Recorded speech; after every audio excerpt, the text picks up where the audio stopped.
सबसे गुम्बद वाले मंसूर दुआ करना जब वक्त नज़र आए दीदार अता करना। কোরআন বলে যে আমি কিভাবে আসছি জানো? আমি আসছি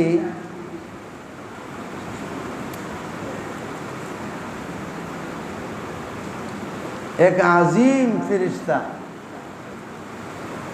আজিম আল্লাহর পক্ষ থেকে এক আজিম ব্যক্তির কাছে। আরে বাপরে বাপ, আল্লাহ তাআলা আজিম, সবচেয়ে মহান ফেরেশতা, আজিম, সবচেয়ে বড় সম্মানিত ফেরেশতা, মহান ফেরেশতা জিবরিল। আর সৃষ্টির সেরা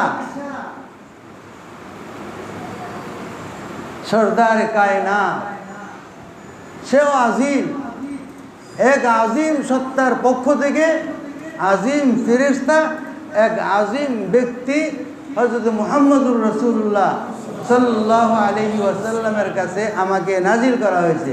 এমনভাবে ওই আজিম ফেরেশতা যখন আমাকে নিয়ে আসে, তার সামনে পিছনে 70,000 ফেরেশতা তাকে কট করে নিয়ে আসতো। এমনভাবে 70,000 ফেরেশতা।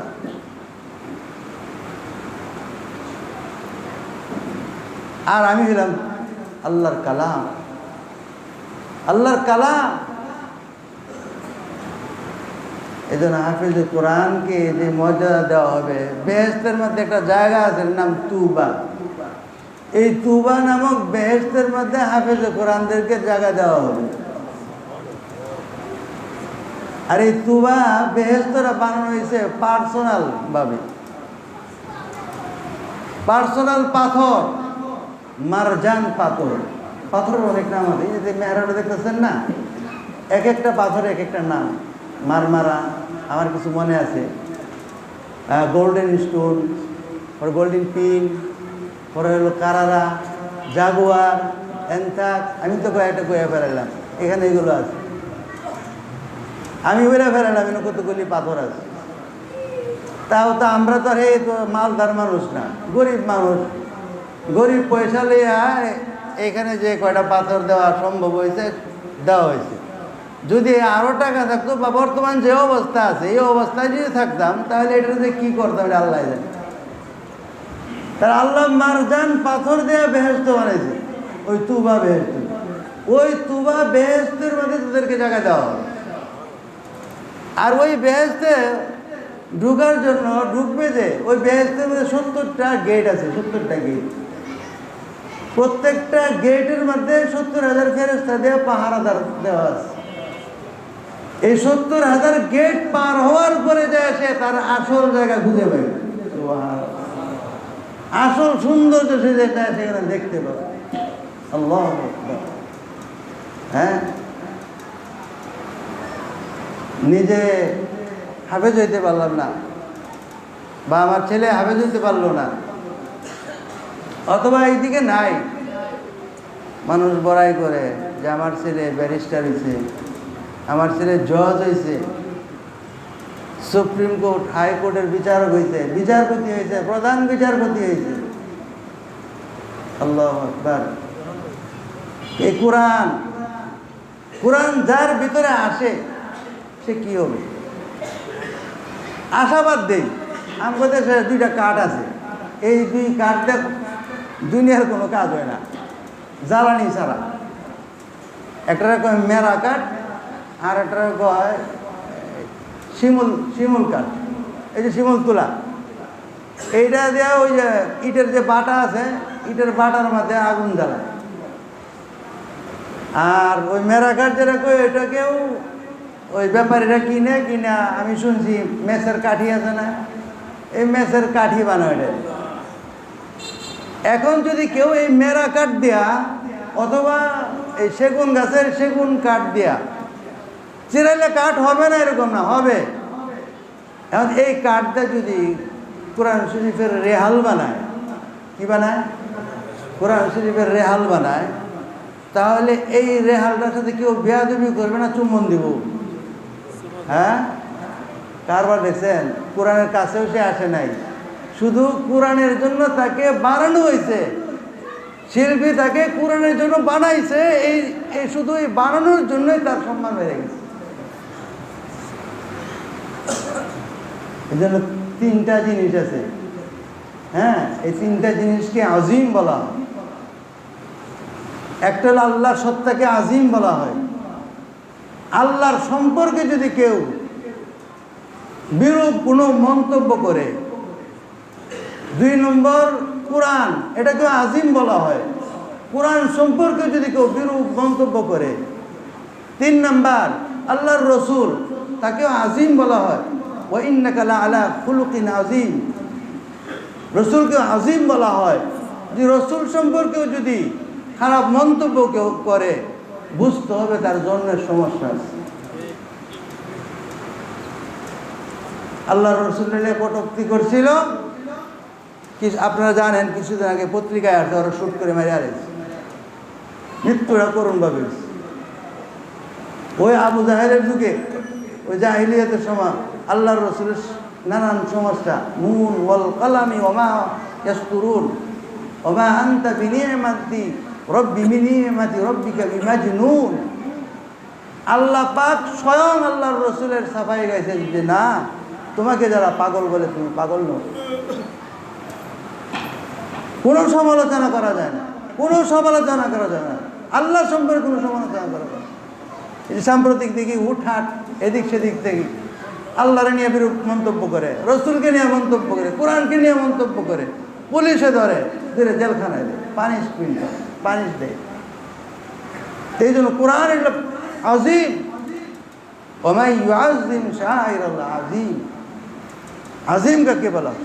আজিম বলা হয় যার একটা ইউনিফর্ম আছে, আলামত আছে, একটা চিহ্ন আছে। যেমন আল্লাহর ঘর বাইতুল্লাহ, এটা এটা একটা ইউনিফর্ম, এটা একটা আলামত। কিসের আলামত? এটা বোঝায় কিভাবে? আয়না আছে না, আয়না, বাইতুল্লাহ হলো আল্লাহর আয়না। আয়না দেয়া দেখলে নিজেরা দেখা যায় না, দেখা যায় না। বাইতুল্লাহ হলো আল্লাহর ঘর। আমার মতন আল্লাহ এক দেখি না, অনেক আল্লাহর ওলি আছে, আল্লাহওয়ালা আছে। ওই বাইতুল্লাহ কালা ঘরটা দেখা ওখানে এই ঘর দেখে না, সে সেখানে যায় তাকায় থাকে, আর সে ওখানে ওই ঘরের দ্বারা, ঘরের মাধ্যমে আল্লাহরে দেখে। যেমন আব্দুল্লাহ বিন মুবারক রহিমাহুল্লাহ নাম আপনারা শুনছেন, তার ঘটনা অনেকেই জানেন, যারা দিনী তালিমের সাথে জড়িত, দাওয়াতের সাথে জড়িত, বা ইলমের সাথে জড়িত। আব্দুল্লাহ বিন মুবারক, হ্যাঁ, মুবারকেরও ঘটনা আছে, আব্দুল্লাহ তারও ঘটনা আছে। আব্দুল্লাহ বিন মুবারক ইমাম আবু হানিফা রাহমাতুল্লাহর ছাত্র। বুঝতে পারছেন তাহলে কেমন ছাত্রটা কেমন? ইমাম বুখারীর আবার উস্তাদ। ইমাম বুখারী তার কি উস্তাদ। তো পিতা তারা একদিন 20,000 দিনার দিছে। দিনার 20,000 দিনার বর্তমান কত টাকা হবে, কত কোটি টাকা হবে আমি বলতে পারবো না। কারণ দিনার বলতে ওই যুগে স্বর্ণ মুদ্রাকে বলা হয়। 20,000 দিনার, 20,000 দিনার দিছে, বলছে যে যাবার ব্যবসা করো। আগের যুগের ব্যবসার সিস্টেম ছিল বাড়ির থেকে আউট, কবে ফিরে আসবে ঠিক নাই, 2-4 বছর জন্ম হয়তো যেতে পারে। এরপরে টাকা পয়সা নিয়ে, হ্যাঁ, গাধা ঘোড়ার উপরে চড়াইয়া তারপরে বাড়িতে আসে।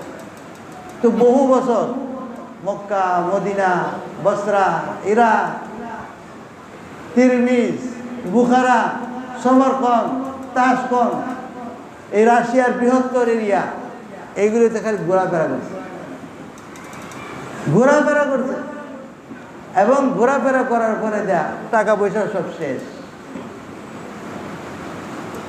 সব শেষ। বাড়িতে গেছে মোবারক, পিতা জিজ্ঞাসা করে ব্যবসার কি অবস্থা বাবা? কয় যেমন ব্যবসায় করে আইছি, যে ব্যবসায় কোনো লস নেই। বাপ খুশি হয়ে গেছে। যাই হোক, এমন ব্যবসায় করে আসছে, ওয়া তিজারাতান লান তাবুর, আয়াত দেখুন, ওয়া তিজারাতান লান তাবুর, এমন ব্যবসা করছি আব্বু যে ব্যবসার কোনো লস নাই, এই প্রজেক্টে কোনো লস নেই। বাবে খুশি হয়ে আরো 20,000 দিনার দিচ্ছে। মক্কা শরীফে আইছে, মক্কা শরীফে আইছে যখন বাইতুল্লাহ কালা ঘর যখন তওয়াফ করে দেখে এক মহিলা পাগলামি করতেছে। তখন আব্দুল্লাহ বিন মুবারক তো হাদিসের পণ্ডিত হয়ে আইছে, তার তো জ্ঞান সমুদ্রের মধ্যে, সে তার বিচরণ। এখান থেকে এই মহিলা পাগলামি কয় আর জায়গা পাইছে না, এখানে আল্লাহর ঘরের সামনে এসে পাগলামি করো।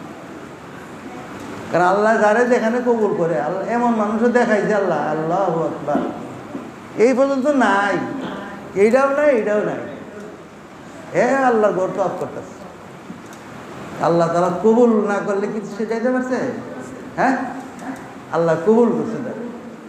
এই হিন্দে এইটাও নাই না, হাত দুইটাও নাই, কোন অবস্থা। এরকম আমাদের সাথে ছিল, এখান থেকে নিচে নাই। এই যে হাদিস সাহেব আছে আমার সাথে, আর আফার মধ্যে আসুন, আরে বাবরে কি খুশি, কোন এই পর্যন্ত নাই তার, আর আফার মধ্যে কি খুশি। হায় হায়, আমরা সুস্থ মানুষ, আরাফায় যাইতে যাওয়ার দিন ঘাম ছুড়ে গেছে, বাপরে বাপ। আমাদের ঢাকার ডর নাম কইতাম না, আমি যখন প্রথম যাই ওরে হ্যাঁ চেলা ফেলারা দৈরা বাইন্দা কোনো মতে ওই ছাদের মধ্যে উড়াইছে। ঢাকার শহরে জায়গা বাড়ি মার্কেট দোকান ব্যবসা শিল্পপতি কোনো কিছুর অভাব নেই, ওরা ওখানে উঠেছে, কি ঘাম ধরা ধরে। এখন দেখা যে আব্দুল্লাহ বিন মুবারক দেখ বেটি পাগলামি করতেছে, পাগলামি করতে গাই তুমি এমন করো, তোমার কাজ তুমি করো, আমার টাইম তোমার কি। তা আব্দুল্লাহ বিন মুবারক ঠিক আছে, তা গোরান দিয়ে আইসা পরে দেয় না এমনি। আমি টেনশন করি, আরে দেখলাম এখানে এখন নাই। গোরান দিয়ে যায় দেখে ওই কাবা ঘরের যে দেয়ালের মধ্যে কবিতা করে, লাকাদ আমুরু আলা দিয়ারে দিয়ারে লাইলা, লাকাদ আমুরু আলা দিয়ারে দিয়ারে লাইলা, ওয়ামা হুব্বুদ দিয়ারি ওয়ামা হুব্বুল জিদারা ওয়াজাল জিদারা, ওয়ামা হুব্বুদ দিয়ারি শাগাবনা কলবি ওয়ালাকিন হুব্বা মান সাকানাল লায়ালি। যার ভাব অর্থ হইল যে এইবার আব্দুল্লাহ বিন মুবারক এর পাগলামির অর্থ সে বুঝা গেছে, আরে লাকাদ আমুরু আলা দিয়ারে দিয়ারে লাইলা, হ্যাঁ আমি যে চতুর্পাশে যে দেয়াল আছে এই দেয়ালে ওয়ালাকিন উকাব্বিলু জাল জিদারে জাল জিদারা ওমা উকাব্বিলু জাল জিদারে আল জিদারা, আমি এই দেয়াল রে চুমাইতেছি না, আমি চুমাইতেছি ওয়ালাকিন হুব্বা মান সাকানাল লায়ালি, আমি তো এর যে মালিক আছে মালিকের হাতকে আমি চুম্বন করতেছি।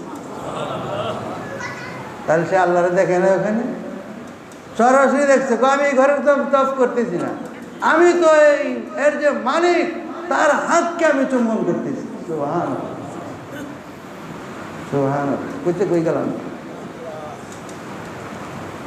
যে কোরআন আজিম, আল্লাহ আজিম, আল্লাহর রসুল আজিম, কোরআন আজিম, আল্লাহর রসুল আজিম। সুতরাং এই কোরআন যার ভিতরে আসবে সেও কি হবে? আজিম। তার জন্য পুরস্কারটাও এরকম বড়, তার জন্য পুরস্কারটাও কি যেরকম যে কাঠ জ্বালানির কাজ দেয়, জ্বালায় দেয়, কিন্তু কোরআনের জন্য বানাইছে এই জন্যই সে এত দামি হয়ে যায়, এটা কেউ পাড়া দেয় না, যেন তেন জায়গা ফালাইয়া রাখে না, ময়লা করে রাখে না, বরং তারা চুম্বন করে, চুমা দেয়। কেন? কোরআনের জন্য বানাইছে, তাকে কোরআনের জন্য বানাইছে। সম্রাট জাহাঙ্গীরের নাম শুনছেন? আমি পরে অন্যদিকে যাবো, এটা শেষ ঘটনা কোরআনের উপরে। সম্রাট জাহাঙ্গীরের নাম শুনছেন? মুঘল সম্রাট, তার যে পরবর্তী ক্রাউন প্রিন্স শাহজাহান, তার ঘটনা তো ঘটনা না কইতে পারলেও হ্যাঁ একটা ব্যক্তি আপনারা জানেন, একজন মুঘল রাজা ছিল। সে একজন মুঘল রাজা ছিল। তার ছেলেদের মধ্যে সবচেয়ে বেশি মেধাবী ছিল আওরঙ্গজেব, যিনি বাদশাহ আলমগীর নামে পরিচিত। উস্তাদের কাছে শাহজাহান নিয়ে দিছে, বেশি দিন লাগে নাই। ওয়াকানা সিন্নুহু 7 সানাতান, 7 বছর বয়স বা এর চেয়ে কম। এই বয়সের মধ্যে সে কোরআনের হাফেজ হয়ে গেছে। শেষ সবক কইরা এটা বাবার কাছে বলতেছে, আব্বু আমি তো হাফেজ হয়ে গেছি। তো হাফেজ হয়ে গেছে, তা তোমার দাদারে যায় সংবাদটা শোনায় আসে। দাদাকে আরে ভুল দাদা না বলেন, আমি যেন জিজ্ঞাসা করবেন দাদাকে। জাহাঙ্গীর, সম্রাট জাহাঙ্গীর হলো দাদা। আওরঙ্গজেব আলমগীর আলাইহির রহমান দাদার নাম কি? জাহাঙ্গীর, পিতার নাম শাহজাহান। এখন গেছে জাহাঙ্গীরের কাছে যায়, কয় দাদু আমি তো কোরআনের হাফেজ হয়েছি। যে আমরা কি করতাম, এবার যারা হাফেজ হয়েছে আমরা খুশি, বাপও খুশি, সবাই খুশি। জাহাঙ্গীরের চেহারা কালো হয়ে গেছে, জাহাঙ্গীরের চেহারা কালো হয়ে গেছে। এখন তো আওরঙ্গজেব আলমগীর এত পেরেছেন, আরে আমি আসলাম সুসংবাদ দিতে, আর আমি আমার সুসংবাদ শুনে আমার সান্ত্বনা দিব বা আমার প্রশংসা করবো দূরের কথা, চেহারা তার কালো হয়ে গেছে। দেখবেন আমাদের মধ্যে রোগ আছে, ছেলে যদি দাড়ি রাখে এবং নামাজি হয়ে যায়, মসজিদে যাতায়াত শুরু করে, তবলিওয়ালাদের সাথে যাওয়া শুরু করে, কয়টা জঙ্গি হয়ে গেছে। কি হয়ে গেছে? হ্যাঁ, কয়টা জঙ্গি হলাম। হ্যাঁ, আল্লাহ এদেরকে এদের ইমান হেফাজত করুন। আমাদের মতোই মুসলমান তারা, ছেলে নামাজি হয়ে গেছে, দাঁড়িয়ে রাখছে, হ্যাঁ দিনই মানুষের সাথে চলে, চলাফেরা করে। এখন এই জন্য বলে কয় ছেলে জঙ্গি হওয়ার একটা আলামত। কয় তো করে কিন্তু দরবার লেগে সরকার ঘুরতেছে, বিদেশিরা ঘুরতেছে। আর যদি এই 14 ফেব্রুয়ারি গেল ভালোবাসা দিবস, হস্তি নষ্টি করে কিন্তু আইছে, কারণ আমার ছেলেরা অনেক স্মার্ট, আমার ছেলে কি অনেক স্মার্ট, এইটা পছন্দ করে। কিন্তু দাড়ি টুপি নামাজি এটারও পছন্দ করে না। তাই হোক, তা আলমগীর সে তো জাহাঙ্গীর সে তো চেহারা কালো হয়ে গেছে গা। এখন হ্যাঁ সামনে যেতে পারছে না, পিছিয়ে যেতে পারছে, কি করবো? সে কিং কর্তব্য বিমূল। দাদাই তো কথা কয় না, পিছাই আইছে, মন তারও খারাপ। আমি হাফেজ হয়ে আইলাম, দাদার কাছে আব্বা বাড়াইলো, কোনো কিছু কইল না, মন আরো তার খারাপ, ভীষণ খারাপ। বাবার কাছে আসছে, কি মন খারাপ কে? তোমার দাদা কিছু বলে নাই? না কিছু বলে না। কি কইছে? হ্যাঁ চেহারা আর কালো হয়েছে, তো বুঝার চেহারা আর কালা। কেলে আমার পাঠাইছো এর কাছে? তুই আমার হাফেজ বানাইছো, তুমি এই বুড়ার কাছে পাঠাইছো, তার চেহারা আরো কালো হয়ে গেল। পরে কাছে দিন বসো, গেছে দরবার জমছে, ভিতরে ঢুকছে। ছেলে তো ছেলে, রাজার ছেলে রাজা। সে দরজা ওই প্রহরী যখন দেখছে আটকাইব কেড়ে, সব ভিতরে গেছে। আপনার দরবার এখন স্থগিত করে। তো কী হয়েছে তোমার? আবার কিছু হয়নি, দরবার এখন স্থগিত। দরবারের লোক আপনার যারা আছেন সবাই চলে যান, পরামর্শ পরে হবে। সবাই চলে গেছে। কী হয়েছে তোমার? কয় যে আলমগীর আসছিল, আপনি তারা কিছু কইলেন না, এত হাফেজে কোরআন হয়েছে, তা আপনি তারা তো একটু প্রশংসা করবেন, অত বদনাম একটা করলেন, কিচ্ছুই করলেন, আপনি মুখ কালা করলেন কেলে? তো মুখ কালাম করলাম যে সে হাফেজ হয়েছে, আমার কি হয়েছে? লাভ হইলে তার বাপের হয়েছে, আমার কি হয়েছে? আমি যে মুখ কালা করলাম, আমার কি লাভ হয়েছে? তার বাপের লাভ। চিন্তা করছে কার বাড্ডা বাদশাহ শাহজাহান। এই দিন পরের থেকে যে লাগছে বুড়া বয়সে কোরআন মুখস্থ করা শুরু করছে। সম্ভব? বাপ অসুস্থ, বহু ডাক্তার দেখা যায়, হ্যাঁ খবর দেয়, হ্যাঁ না মনে হয় মরবো আর কিছুদিন বাকি আছে, এর আগ মুহূর্তে আইছি। পরে অনুমতি নিয়ে গেছে, আব্বা আপনি যে জিনিসের জন্য রাগ হয়েছিলেন, যেটার জন্য আপনি এত খেপা ছিলেন, আমি কোরআন শরীফের শেষ সবক পড়া শোনায়া এখন হাফেজে কোরআন হইয়া এবং হাফেজে কোরআনের পিতা হইয়া পিতার সামনে কোরআন নিয়ে কোরআনকে এত মর্যাদা দিচ্ছে, এত সম্মান দিচ্ছে। এই জন্য আমরা যারা হাফেজ হইতে পারি নাই, নিজেদের ছেলেদেরকে বানাই, ছেলেদেরকেও যদি বানানোর সুযোগ নাই, ওসিয়ত করে যায় নাতিপুতিদেরকেও জানে আল্লাহ হাফেজে কোরআন হিসেবে কবুল করেন, আমাদের ছেলে পেলেদেরকে যেন হাফেজে কোরআন হিসেবে কবুল করে নেন। আল্লাহর কাছে আমাদের এটাই চাওয়া, এর চেয়ে বড় কিছু নেই। আল্লাহ তাআলা আমাদেরকে আমল করার তৌফিক দান করুন। বয়ান তো মনে হয়েই গেছে, বয়ান হয়ে গেছে না? বয়ান হয়ে গেছে, এখন শুধু একটু শবে বরাত, এটা তো জুমার বয়ানে গেছেই। হ্যাঁ, যারা শুনছেন আপনারা শুনছেনই। তো শবে বরাতের আমলটা একটু বলে দিই। শবে বরাতের আমলের ব্যাপারেও আলোচনা হয়ে গেছে। করণ যাইব, করণ যেত না এরকম না, বাকি আপনাদের সময় নষ্ট করবে দেয়, এর জন্য নির্দিষ্ট কোনো আমল নেই। আপনি জিকির করবেন, তেলাওয়াত করবেন, নফল নামাজ করবেন, লাভও আছে।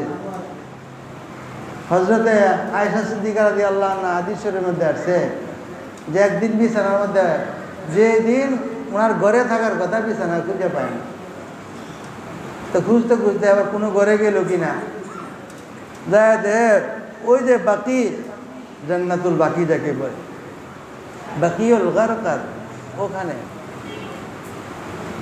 ওখানে রোনাদারি করতেছে।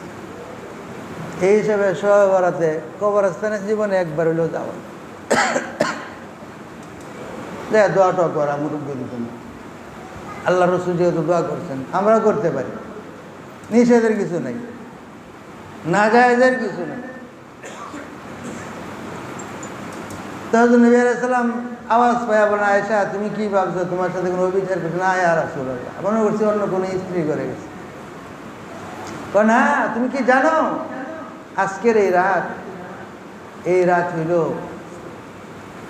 যে এমন একটা রজনী, যে রাতে ইবাদত করলে, আর আবার একটা গোত্র ছিল বনু কালব, প্রত্যেক বাড়িতেই শতে শতে বকরির পাল, শতে শতে বকরির পাল। তাদের বকরির পালগুলো যখন ওই কালো পাহাড়ের বা সাদা পাহাড়ের উপত্যকায় যখন এদেরকে চড়ানো হইতো, তখন পাহাড় এই বকরির পালের সামনে বিলীন হয়ে যেত। তাহলে বুঝেন কি পরিমাণ বকরি তারা। তো উদাহরণ হিসেবে আল্লাহ রসুল এটাই বুঝাইছেন যে এই রাত্রে ইবাদত করলে ওই যে বনু কাল গোত্রের যে বকরি এবং তাদের শরীরের মধ্যে যত পশম আছে, এই পরিমাণ পাপীকে, গুনাহগারকে আল্লাহ তাআলা এই রাত্রে ইবাদতের দ্বারা মাফ করে দেন। তাহলে এই রাতে ইবাদত করা উচিত, এই রাতে ইবাদত করা উচিত। যারা বিরূপ কথা বলে, এটা জব আজকে জুমার নামাজে আমি দিয়েছি, তাদের কথা ঠিক না, তাদের কথা ঠিক না।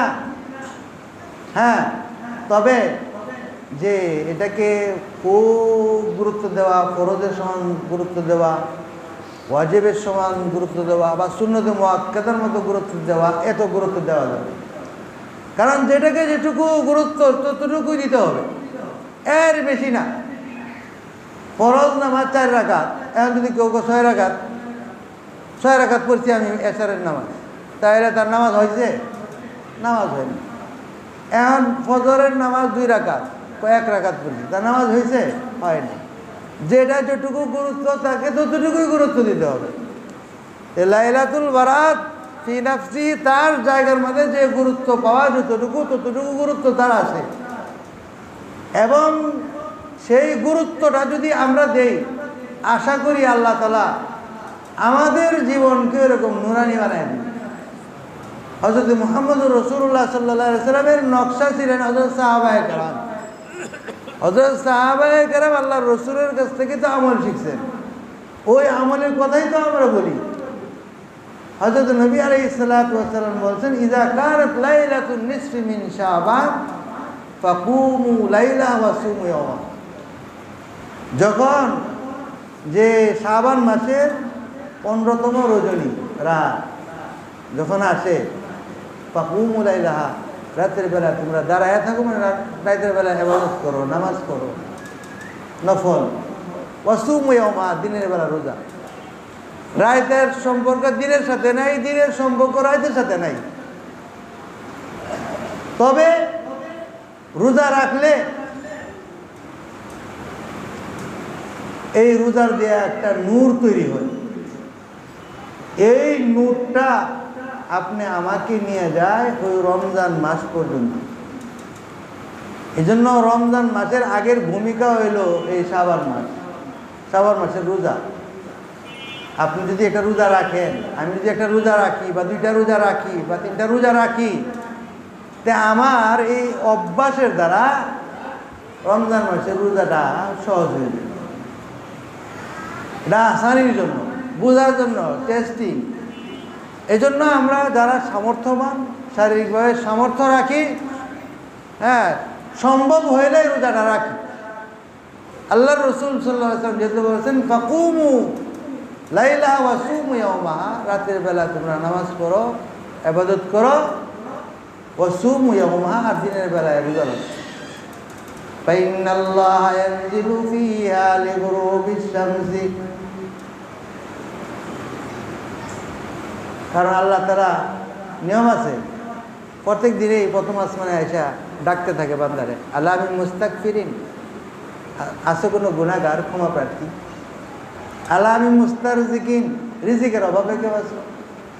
কিন্তু এই রাত্রে, শেষ রাত্রে না, ওই যে যখন সূর্য অস্ত যায়, সন্ধ্যা হয়ে যায়, তখনই সাথে সাথেই আল্লাহ আয়সা প্রথম আসমানে আয়সা বান্দাদেরকে, আমাদেরকে ডাকতে থাকে।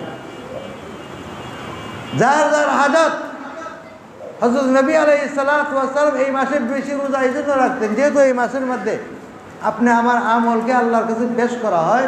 আল্লাহ রসুল চাইতেন যে আল্লাহ তাআলার দরবারে আমার আমল নামা যেন এই অবস্থা যায় যে আমি একজন রোজাদার। তা আমরাও আশা করি এটাই যে আমাদের আমল নামা আল্লাহর কাছে এইভাবে যায় যে পুরা মাস না হইলেও যে শাবান মাসের মধ্যে আমরা রোজা রাখছি, এই রোজার মাসে আমাদের আমল নামা আল্লাহর কাছে পেশ হয়েছে। আল্লাহ পাক আমাদেরকে আমল করার, সবাই যেতে থেকে দেয়, সবাই ব্যস্ত, আল্লাহ পাক আমাদেরকে আমল করার তৌফিক দান করুন। ও স্যার,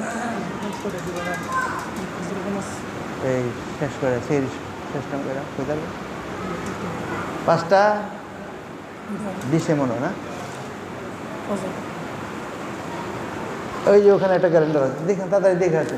ফজরের টাইমটা যায় না, দেখ সেহের শেষ টাইমটা বলে দিতেছে, ওর দোয়া হয়তো ইনশাআল্লাহ চলে যাবে। আল্লাহু আকবার, আল্লাহ আল্লাহ আল্লাহ, লা ইলাহা ইল্লাল্লাহ। ও উপরে অনেক মানুষ যায়, ভাবছি নিচে খালি গেছে। হ্যাঁ, 5টা 9 হইল সেহরির শেষ টাইম, অর্থাৎ 5টা 5-এর ভিতরে সেহরি শেষ, 5টা 5-এর ভিতরে সেহরি শেষ করে দিই। 5টা 9 যেহেতু ডিপ টাইম 5 মিনিট, 5টা 9, 5টা 15 সম্ভাব্য সময় মনে করে 5টা 15 হইলে হয়তো আজান হবে। তা আজানের 15 মিনিট পরে নামাজ দাঁড়াবে, আজানের অর্থাৎ 5:30। 6টায় হলো জামাত নিয়মিত, কিন্তু আজকের জন্য 5:30টায় জামাত হবে ইনশাআল্লাহ। কত? ও যেহেতু রোজা রাখবে অনেকেই, হ্যাঁ, আমরা যদি নামাজে দাঁড়ায় যাই আগে, তাহলে ওই রোজাদাররা জামাত ফেলবে। এই জন্য আজানের পরে 10 মিনিট সময় দেওয়া হবে রোজাদারদের জন্য। রোজাদারদের জন্য আজানের পরে 10 মিনিট সময়, যাতে ওনারা ইফতারটা করে আসতে পারে। আইয়াল সালা আইয়াল ফালা সময় দেওয়া উচিত না? আজানের পরে তো একটু সময় দেওয়া লাগে। তাই আমরা 10 মিনিট সময়ের ভিতরে ইফতার সেরে ইনশাল্লাহ আমরা মাগরিবের নামাজে হাজির। আল্লাহ পাক আমাদেরকে আমল করার কালকে মাগরিবেরটা 10 মিনিট পরে হবে, তাই তো? জি, আজানের 10 মিনিট পরে। ভাই অনেক ভাই দোয়া চাইছে, হ্যাঁ, এবং যারা ইচ্ছা আছে যে হুজুরে বললে বলার জন্য, ইনশাল্লাহ মনে করেন আমি সংবাদ পাইয়া গেছি, আমরা সবাই হাত উঠাবো। আমাদের যারা মরহুম, বিশেষ করে ছেলে মেয়ে, বাবা মা, দাদা দাদি, শ্বশুর শাশুড়ি, হ্যাঁ, চাচা, মুরব্বী যারা আছে তাদের সকলের জন্য দোয়া করি, এবং আমাদের নিজেদের জন্য। এই রাতটা বড় দামি রাত, কথা কইতাম, 5 ব্যক্তির দোয়া এর তো কবুল হয় না। আল মুশরিক, যে শিরিক করে, মুসলমান হয়েও শিরিক করে, তার দোয়া কবুল হয় না। আর যে অরিজিনাল জেনুইন শিরিকের তো আর কোনো মাপটাপের কোনো কথা নেই, কিন্তু মুসলমান হয়ে যে শিরিক করে সেও তো মুশরিক। হালাল মনে করে না, কিন্তু শিরিক করে। এর ডেফিনেশন অনেক লম্বা, এটা দেওয়ার সময় নেই। এই জন্য যেটা বুঝবেন যে এটা শিরিক, যেমন কবরের যে সেজদা দেওয়া, খাজা বাবার সেজদা দেওয়া, বাবার নামে ডেক বসানো, বাবার নামে গরু জবাকরণ, আরও যা আছে আর কি, এগুলো হলো শিরিক। মুশরিকের দোয়া কবুল হয় না। নাম্বার 2, আল মুশাহিন। মুশাহিন বলা হয় যে এই জায়গাটা আছে না, এই জায়গাটা কি বলে? কল্ব। এই যে বাম যে বুক আছে, হ্যাঁ, এর নিচে এই জায়গাটা, হ্যাঁ, এই জায়গাটার মধ্যে যারা আমরা বলি আর কি ময়লা রাখে, পরিষ্কার না, এরকম কি না পরওয়ার, হিংসা, বিদ্বেষ, ঘৃণা ইত্যাদি সে লালন করে, এরকম ব্যক্তির দোয়া কবুল হয় না। হ্যাঁ, সে যদি আবার এর তওবা করে না, আল্লাহ পাক তাকে মাফ করে। আল্লাহ বড় রহিম, বড় কারীম। তাই মুশরিক আল মুশাহিন মুদমিনুল খামর, মদে অভ্যস্ত, মদে অভ্যস্ত, তওবা করেন। কারণ মদ কিন্তু মদ নাই, বুঝছেন? মদ কি নাই? মদ নাই। আমি তো এয়ারপোর্টের ভিতরে ঢুকছি, তো দেখছি অনেক সুন্দর সুন্দর পানি। আমি বলছি পানি খাওয়ার মতো, একজনে কইলাম ভাই খাওয়ান দেন এখান থেকে, খায় কিন্তু মদ। আমি তো মদ তো লেখা নাই, তার নাম বদলে গেছে, একটার মধ্যে মদ সরব লেখা নেই। ড্রিঙ্কস ইংলিশে আছে বিভিন্ন নামে, এটা কিয়ামতের লক্ষণ। মদের নাম পরিবর্তনে বিভিন্ন নামে রূপান্তর হবে। হ্যাঁ, হায় রে বাবা রে, কত কত কালার, কি সুন্দর কালার। ওখান থেকে কিনতে হলে কোনো লাইসেন্স লাগে না, বুঝলেন? আবার ওখান থেকে কিনলে কেউ মাইন্ড করে না, সবচেয়ে বড় জিনিস এটা। যদি এয়ারপোর্টের ভিতরে থেকে ওই বোতল কিনে না, কেউ মাইন্ড করে না। আর যদি গরুয়া হোটেলের সামনে থেকে কিনে, তখন এবার চায়, হ্যাঁ বেটা তুই গরুয়ার থেকে খিচুড়ি খাই তুই এটা নিয়ে বাড়ি দিতেছিস না, এটা কিন্তু মাইন্ড করে। আর ওখান থেকে কেউ কিনলে কি করে না, যেমন আমি বুঝি না, এটা আমার একজনে বুঝাইছে, কিন্তু বুঝি, আমি বুঝবো করতে গেলে মুদমিনুল খামরে। আল্লাহ আমাদেরকে হেফাজত করে। মদ পান করা থেকে আমাদেরকে আল্লাহ কি করুন, এর হেফাজত কবল হয় না যতক্ষণ পর্যন্ত এই মদ খেয়ে যে রক্ত হয়েছে, রক্তটা না যাইবে শরীর থেকে, হেফাজত কবল করুন। এত বড় গুনাহ যাদের অভ্যাস ছিল, আজকের রাইতের সুযোগ আল্লাহর কাছে কি চাওয়া? তওবা। আল্লাহ আমি মুস্তাগফির, আল্লাহ চাইতেছে আজকে ক্ষমা। আল্লাহ আজকে আমাদের কাছে ক্ষমা। আল্লাহু আকবার। আমার এক উস্তাদ ছিল, অপরাধ করছি আমি, আমারে কয় কি আমি মাফ চাই না, পরে বেশি দূর মাফ করে দেব। আল্লাহু আকবার।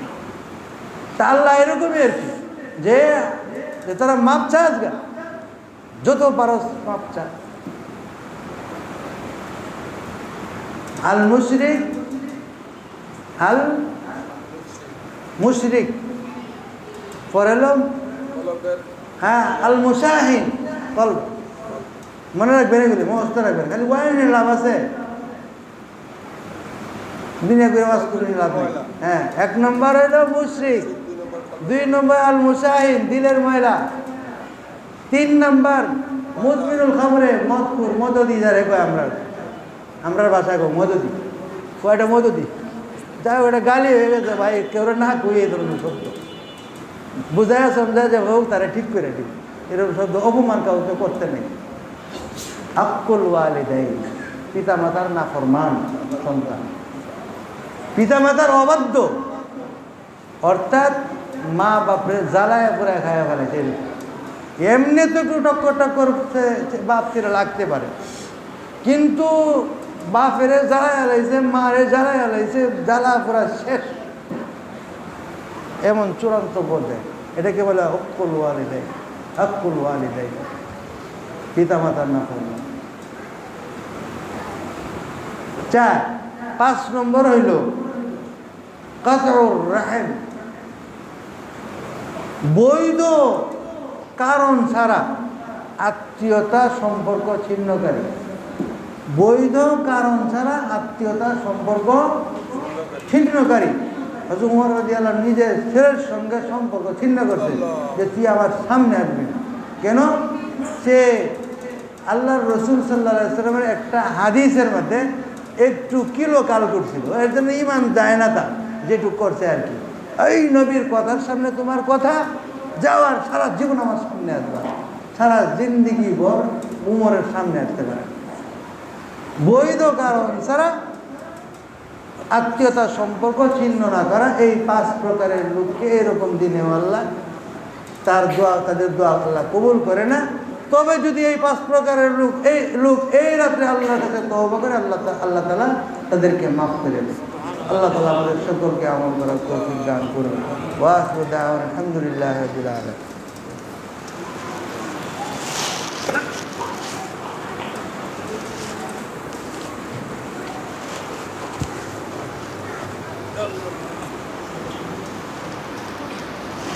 দেন